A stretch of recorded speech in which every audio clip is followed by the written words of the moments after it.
राधे राधे साथियों, आप सभी दर्शकों का हमारे YouTube चैनल रवि ज्ञान गंगा पर हार्दिक स्वागत है।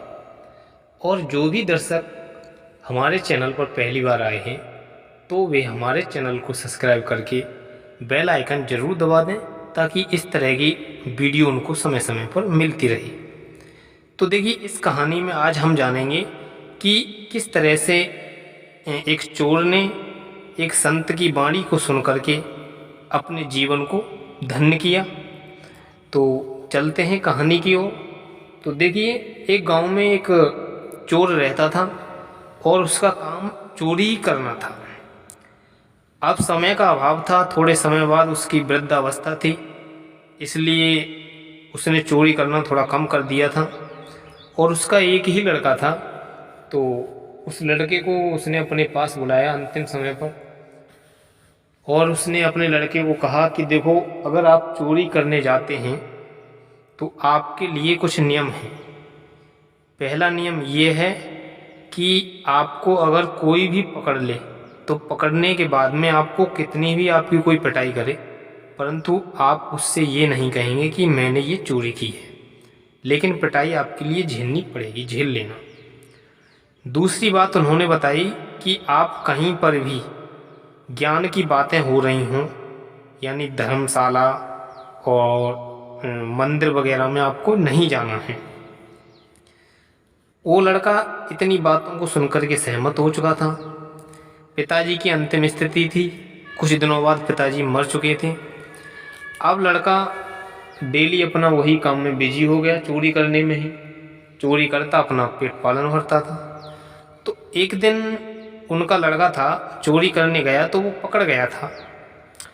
अब जिस घर में चोरी कर रहा था तो वहाँ से निकलने के बाद में आगे एक मंदिर था, वहाँ पर एक संत जी, जो संत जी थे वो अपना सत्संग सुनाया करते थे।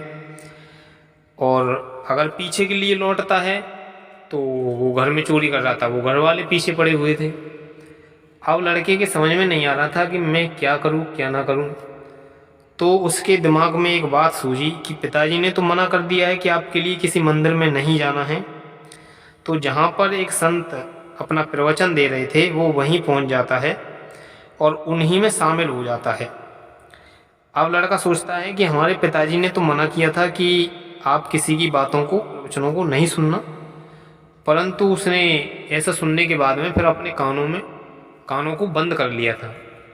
अब बंद करने के बाद में उसने एक बात ज़रूर सुन ली थी कि किसी भी देवी देवता की परछाई नहीं होती है। तो उसने ये बात ज़रूर सुन ली थी।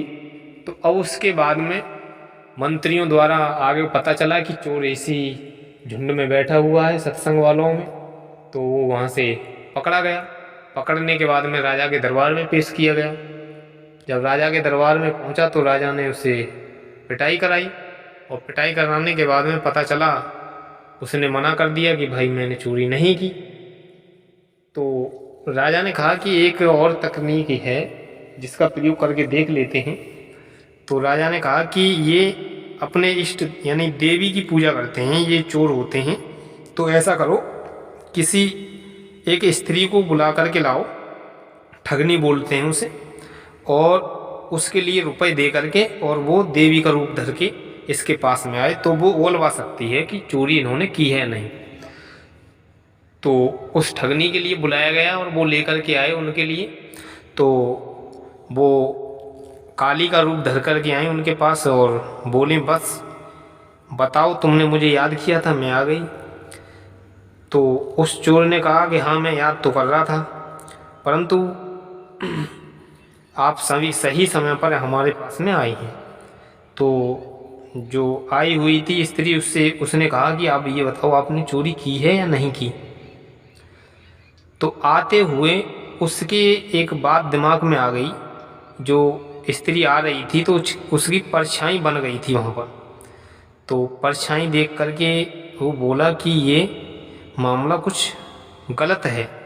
उसने सोचा कि हमें एक बात सुनाई गई थी कि देवी देवता की परछाई नहीं होती है।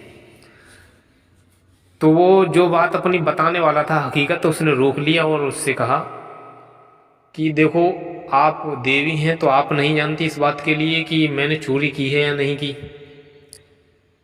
तो उसने साफ मना कर दिया, देखो मैंने चोरी नहीं की, आप कितना भी कुछ करें। तो ये बात उसके मंत्री मंत्री के पास में पहुंची। तो उन्होंने कहा कि भाई राजा साहब ये तो बोल रहे हैं कि इन्होंने चोरी नहीं की है। तो उसके लिए वहाँ से छोड़ दिया गया। तो अंतिम समय में परिणाम ये निकलता है कि उस चोर की, जो चोर था, वो सत्संग यानी जहाँ प्रवचन हो रहा था उसकी एक बात ने ही उसके लिए राजा के द्वारा छोड़ दिया गया था। परंतु और सत्संग ज़्यादा सुन लिया होता उसने तो उसका क्या से क्या हो सकता था। तो हमें यही इस कहानी से शिक्षा मिलती है कि हमें ज़्यादा से ज़्यादा सत्संग चर्चा करती रहनी चाहिए। ठीक है। और ये वीडियो आपके लिए कैसी लगी आप अपनी कमेंट बॉक्स में राय जरूर दें। तब तक के लिए धन्यवाद, मिलेंगे अगली वीडियो में।